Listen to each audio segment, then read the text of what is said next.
No dia seguinte, Clara acordou pensando na conversa que tivera com os filhos. Não achava justo que Osvaldo voltasse depois de tantos anos reclamando seus direitos de pai. Ele deixou claro que voltará por causa do dinheiro. Se Esther não houvesse deixado a herança, nunca mais o viriam. Era esse o amor, a saudade que dizia sentir dos filhos? Ela, abandonada, sem profissão, sem dinheiro, nunca os abandonou. Lutou para sustentá-los. Depois de tudo ele aparecia, usando o poder do dinheiro para seduzi-los. Carlinhos estava certo. Não precisavam dele, não queriam seu dinheiro. Marcos deixará se seduzir. Havia sido criado com pouco dinheiro. Se não faltou o essencial. Também não puderam permitir-se a nenhum luxo. Um jovem fica fascinado com certas facilidades que o dinheiro pode comprar. Certamente ele já estaria pensando no que faria com a mesada que o pai lhe dera. Não pretendia recusá-la. Seria difícil convencê-lo. Para ela, isso sentava um perigo maior. Com o tempo, Marcos poderia querer viver com o pai. Pensando nisso, ela sentiu um aperto no peito. Osvaldo não tinha esse direito. Os filhos eram dela, uma vez que ele os abandonara durante tantos anos. Iria falar com o advogado e recusar sua oferta. Desceu para tomar café e Rita, olhando-a, perguntou: "Você está bem?" "Mais ou menos. Não me conformo com tudo isso que está acontecendo." Como foi o encontro de Marcos com o pai? 151. Veio todo entusiasmado só porque Osvaldo vai dar-lhe uma boa mesada. Nem me consultou e já aceitou. É natural. É seu pai, que nunca se importou com eles. Carlinhos foi taxativo. Não quer nada do pai. Rita não respondeu. Sabia que estava sendo difícil para Clara aceitar aquela mudança. Clara mal tocou nos alimentos. Rita considerou. Você não comeu nada. Hoje vai trabalhar o dia inteiro. Precisa alimentar-se melhor. Meu estômago está embolado. Parece que não digeriu o jantar de ontem. Você não digeriu a volta de Osvaldo. Nunca pensou que um dia isso aconteceria? Não.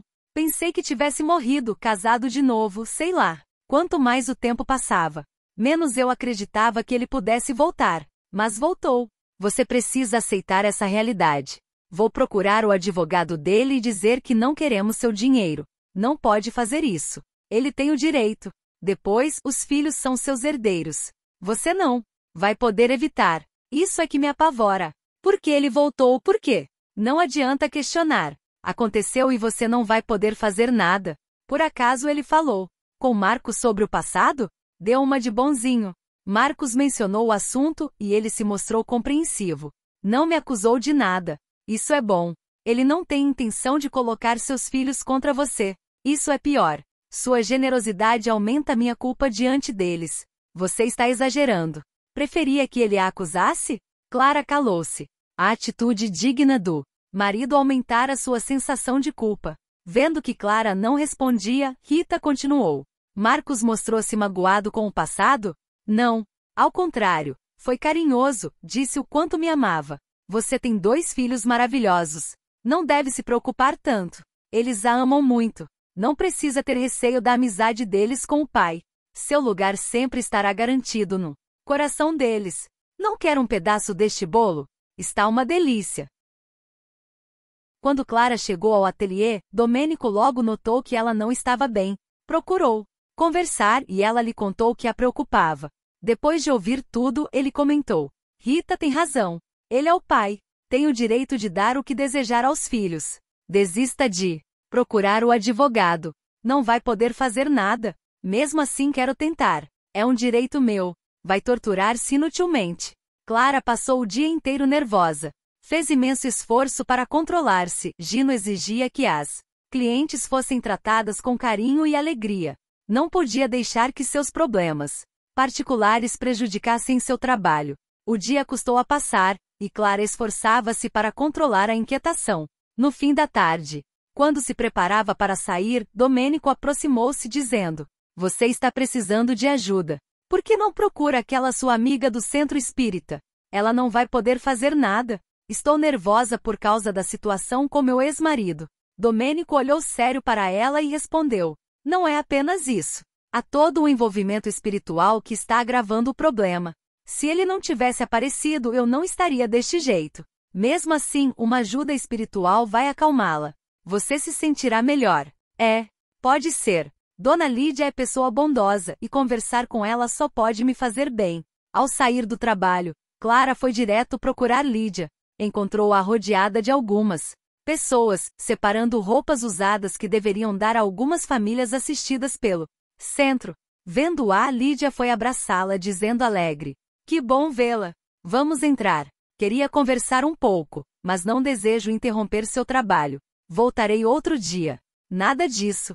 Estamos terminando. Vamos até minha casa tomar um café." Clara acompanhou-a. Lídia convidou: "Venha até a cozinha. Não se incomode com café. Pensando melhor, acho que e seria bom um chá. Você está precisando. Sente-se aqui, enquanto apanho as xícaras." Clara sentou-se sentindo o aroma delicado do chá que ela colocará nas xícaras e estava enchendo com água fervendo da garrafa térmica. "Você está muito nervosa, Clara. Prefiro que não fale nada agora. Aproveite este momento para harmonizar seu espírito conturbado. Confie em Deus. Na vida tudo acontece para o melhor. Não se torture questionando o futuro. Não desperdice sua força com coisas que ainda não aconteceram." Clara fez menção de falar, mas Lídia não lhe deu tempo e continuou: "Hoje quero que volte aqui às 8. Não se atrase porque a porta estará fechada. Não falte." "Está bem. Virei." Sinto que está inquieta, angustiada. Essa sensação poderá aumentar à medida que se aproximar a hora de vir. Não tenha medo. Venha mesmo assim. O que está acontecendo? Domênico me disse que há um envolvimento espiritual. É verdade. Está na hora de você começar a compreender a espiritualidade. Temos conversado. Você tem tido algumas oportunidades, mas não as aproveitou. Tenho receio. Confie. A vida faz tudo certo. Agora vá. Estarei esperando. Não se atrase." Clara saiu pensativa. Chegando em casa, desabafou com Rita: "Não sei por que as pessoas são tão fanáticas. Estou nervosa e Domênico me mandou procurar o centro espírita. Falei com Lídia e ela me mandou ir à noite à sessão. Não tenho vontade nenhuma de ir." Rita olhou para Clara e comentou: "Pois eu acho que deve ir. Você também?" Domênico disse que estou com envolvimento espiritual. Lídia pensa o mesmo. Essas pessoas têm mania de culpar os espíritos por tudo que nos acontece. Estou nervosa por causa de Osvaldo. Não tem nada a ver com espíritos. Nesse caso, por que fica tão nervosa quando fala nisso? Reconheço que o aparecimento de Osvaldo me tirou o sossego. Mas daí a ter de ir ao centro. Rita deu de ombros. Se pensa assim, não vá. Seja lá o que for que aconteça, você pode aguentar sozinha. Mesmo. Do jeito que você fala, parece que vai mesmo acontecer alguma coisa ruim. Você está sendo muito pessimista. Não aconteceu nada de mal e você já está vendo tudo negro. Vocês é que dão a entender que se eu não for ao centro, tudo pode piorar. Rita sorriu e considerou: "Isso não é verdade.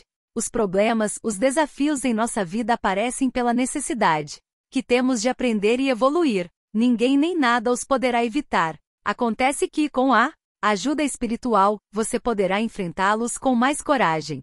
Por isso eu disse: se você acha que pode fazer isso sozinha, não precisa ir. Você sabe que não vou conseguir. Estou muito deprimida e inquieta, com medo. Nesse caso deveria buscar ajuda. Por que está sendo tão resistente? Gosto de questionar as coisas. Vou tomar um banho. Não quero me atrasar." Rita sorriu satisfeita. Havia muito notava que Clara estava sensível, nervosa mesmo antes de Osvaldo aparecer. Percebia que a sensibilidade dela estava desabrochando. Fizera algumas tentativas de interessá-la no assunto, mas sentia sua resistência. Por experiência própria, sabia que tudo tinha o tempo certo e que deveria esperar amadurecer. Faltavam 5 minutos para as 8 quando Clara entrou no salão do centro, onde Lídia conduziu a uma cadeira ao redor da enorme mesa em que na penumbra algumas pessoas já estavam sentadas meditando em silêncio. Clara sentia o peito oprimido, uma desagradável sensação de opressão, uma vontade enorme de sair correndo, de gritar. Arrepios corriam-lhe pelo corpo, suas mãos estavam geladas e inquietas. Foi difícil controlar-se enquanto Lídia fazia uma prece, evocando a proteção de Deus e a ajuda espiritual. Clara arrependia-se de ter ido. Seu corpo formigava e ela fez menção de levantar-se, porém, suas pernas não lhe obedeceram. Sentia um suor gelado molhando-lhe o corpo e tremia qual folha sacudida pelo vento. Não suportando mais a pressão, deu violento soco na mesa e gritou com voz rouca. O que querem de mim? Não acham que já sofri o bastante? Por que me atormentam? Até quando sofrerei pelo meu crime? Não acham que já paguei pelos meus erros? Que justiça é essa que exige cada vez mais, sem dó nem piedade? Os soluços irromperam fortes e Clara sentiu que perdia completamente o controle. Apavorada, quis deixar o corpo, porém Lídia colocou a mão em sua nuca, dizendo com voz suave: acalme-se. Queremos ajudá-la. É mentira. Querem me expor ao vexame de um julgamento público. Não vou suportar isso. Não há aqui nenhum juiz. Somos todos amigos e companheiros interessados em seu bem-estar. Não acredito. Minha culpa está mais viva. Por mais que eu tente esquecer, os fatos se repetem. Não suporto mais. Peço aos presentes que orem em favor dela. Os presentes oravam e só se ouviam os soluços de Clara. Lídia continuou. Há quanto tempo carrega essa chaga viva em sua alma? Está na hora de libertar-se dela. Como? Perdoando, deixando o passado ir, esquecendo. Impossível. Ainda está doendo. Ah, traição não se esquece assim. Acham que fui dura? A vingança era meu prêmio. E eu pensei que com ela pudesse apagar meu sofrimento. Mas foi inútil. A culpa tem me atormentado.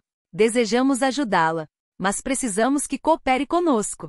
Pense que a vingança só agravou sua dor e procure perdoar-se compreendendo que errou porque não tinha entendimento para agir de outra forma. O que faria se tudo acontecesse hoje? Faria tudo diferente.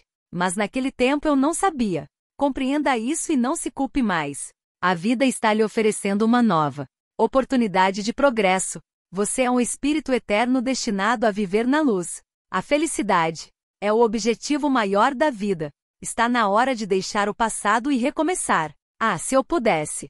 Você pode. A seu lado há um amigo que irá conduzi-la a um lugar de refazimento. Deus a abençoe. Clara suspirou e estremeceu. Sentiu um brando calor invadir seu corpo. Lídia aproximou-se, colocando em sua mão um copinho com água. Clara bebeu e sentiu-se muito aliviada. Quando a sessão terminou, esperou que as pessoas se fossem e aproximou-se de Lídia. Perguntou: poderia me explicar o que aconteceu comigo hoje? Você não sabe? Fiquei muito mal, falei todas aquelas coisas, mas elas não fazem nenhum nexo para mim. Era como se eu fosse outra pessoa. Isso mesmo. Era outra pessoa falando através de você. Como se sente agora? Muito aliviada. Toda a minha inquietação desapareceu como por encanto. Você tem mediunidade. É difícil acreditar. Nunca me envolvi com essas coisas. Por que duvida? Passou pela experiência e continua resistente? Mediunidade é um dom especial. Uma missão. Eu sou uma pessoa comum, nunca fui dada aos assuntos religiosos. Engana-se. Mediunidade é um dom natural, comum a todas as pessoas. Manifesta-se em determinadas circunstâncias. Sempre ouvi dizer que os médiuns têm uma missão especial. Confesso que não me sinto preparada para nada disso. Lídia sorriu e considerou. A abertura da sensibilidade ocorre por vários motivos. Problemas emocionais, fraqueza. Ou doença física, amadurecimento do espírito, necessidade de cuidar dos problemas da própria alma sob a ótica espiritual. Você falou em missão. Cuidado com isso. A verdadeira missão de cada um é cuidar do próprio desenvolvimento interior, desenvolver a lucidez, aprender como a vida funciona. Sempre me disseram que a missão de um médium era dedicar sua vida a ajudar os outros. Para fazer isso é preciso sentir o amor incondicional, sem o qual ninguém está preparado. Para dar é preciso ter. É sempre muito agradável pensar que somos melhores do que os demais porque praticamos o que chamam de caridade.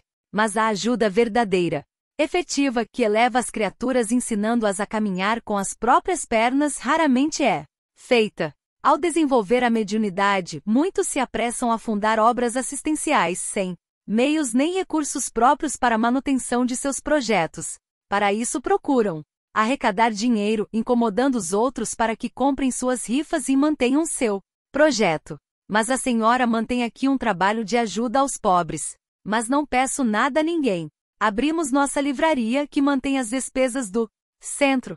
Dessa forma, além de divulgar os ensinamentos espirituais, não incomodamos ninguém. Apesar do que diz, ainda acho que a senhora tem uma missão especial. É tão dedicada. Quando despertamos para a espiritualidade, o bem se torna natural como o ar que respiramos. Ainda assim, erramos muitas vezes porque nosso conceito de bem é ainda precário. No desempenho das minhas atividades tenho aprendido muito com a vida. A cada dia descubro uma coisa nova, portanto estou cuidando do meu progresso espiritual, que é o mais importante para mim.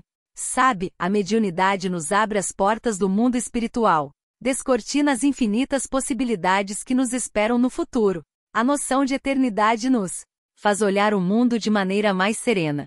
Pense nisso, Clara. Agradeça a Deus ter revelado a você esse caminho. Lídia falava com fluência. Seus olhos brilhavam luminosos e suas palavras vibrantes tocaram o coração de Clara. De fato, sinto que alguma coisa mudou em mim. Gostaria de aprender. O que me aconselha? Estudar o assunto. Quem era a mulher que falou através de mim? Senti que era mulher. Um espírito necessitado que você atraiu. Como assim? Ela sentia muita culpa pelos erros passados. Mas então ela era ligada a mim de alguma forma? Por que me procurou? Não creio que fosse ligada ao seu passado. Você ainda não se perdoou pelos erros que cometeu. Ultimamente essa sensação tornou-se mais presente. Ela se aproximou por afinidade. Viu você e sentiu-se confortada porque pensava igual a ela. Nos últimos dias tenho estado muito inquieta, nervosa. Tenho dormido mal. Seria por causa da presença dela? Quando um espírito se liga a alguém sensível, ambos se influenciam, trocam energias. Com a influência dela, sua sensação de culpa tornou-se muito maior. Entendeu? Sim. Se eu não me sentisse culpada, não a teria atraído? É provável que não. Mas há outras emoções que poderiam atraí-la. O que você precisa compreender é que, de acordo com nossos sentimentos, atraímos companhia das pessoas. Isso vale também para as pessoas encarnadas. Clara ficou pensativa por alguns segundos.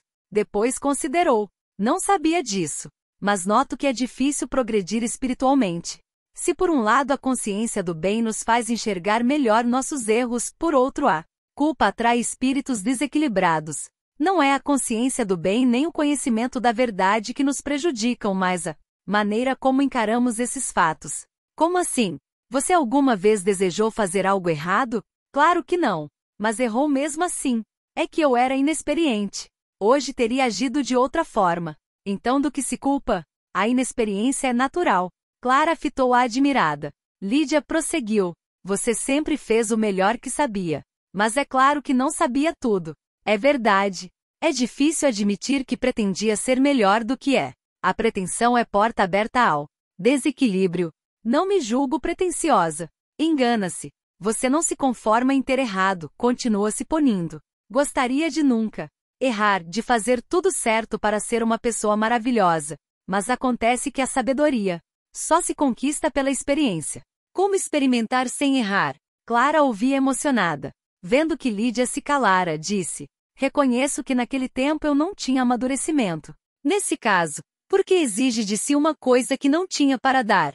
Reconheça que você foi inteligente o bastante para não repetir o erro. Soube reconquistar sua dignidade, recuperar sua integridade.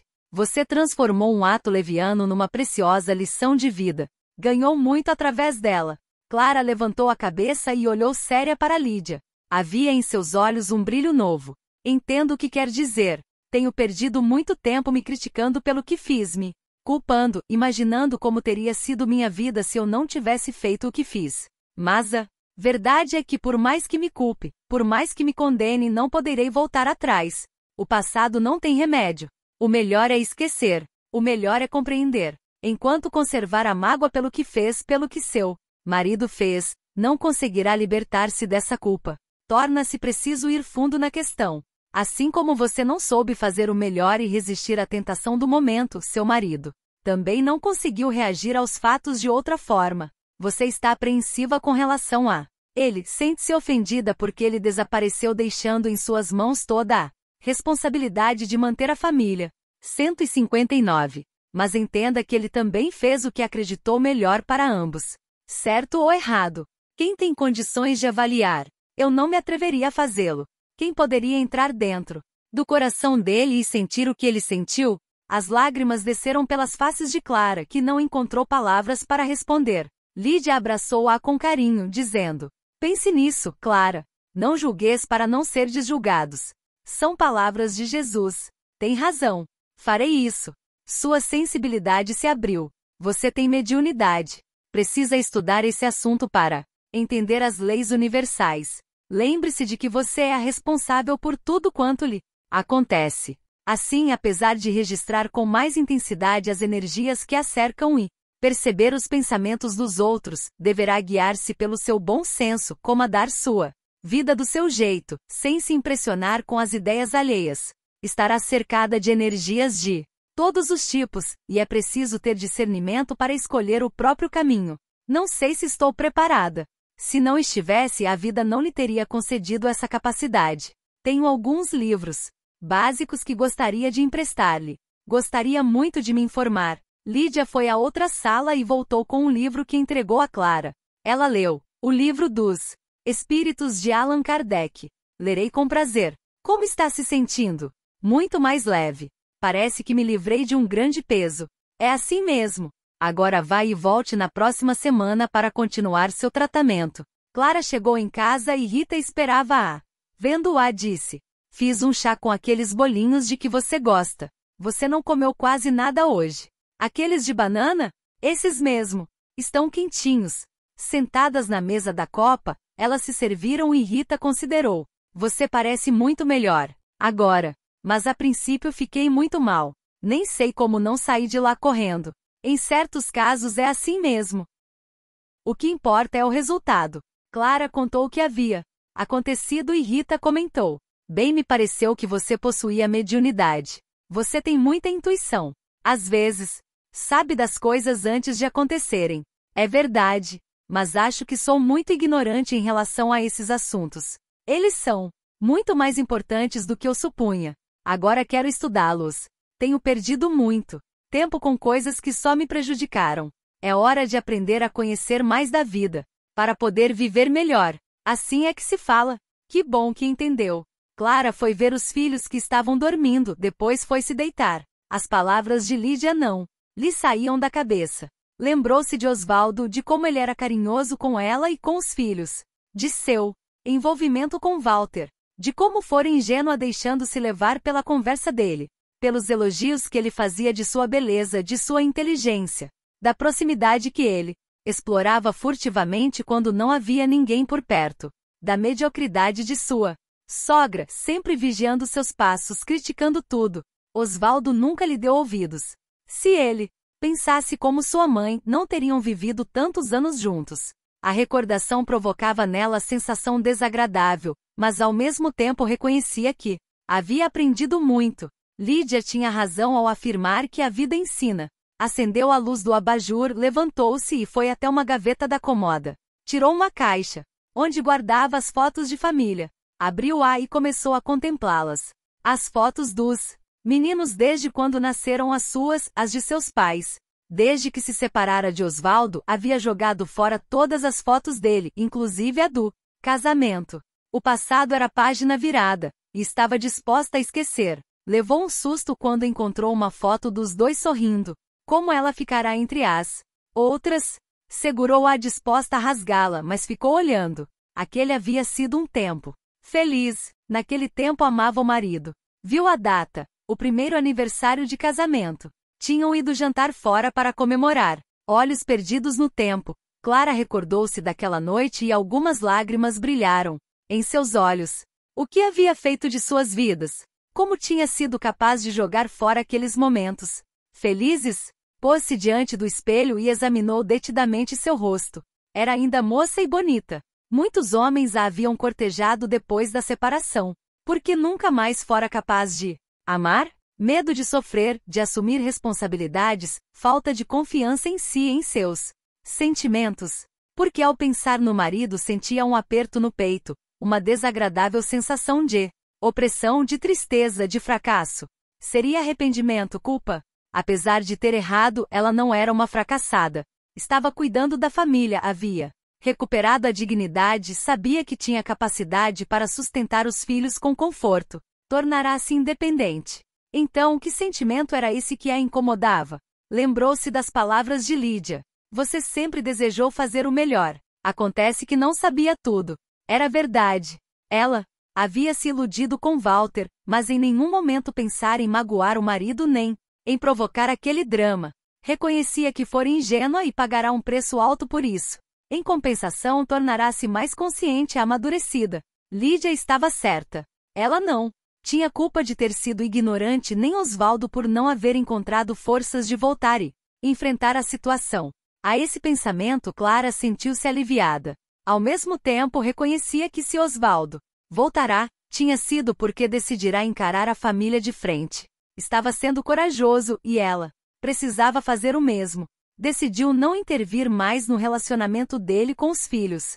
Com sua leviandade já o punira uma vez. Não faria isso de novo. Apanhou novamente a foto e olhou-a pensativa. Osvaldo era um homem atraente, elegante, inteligente.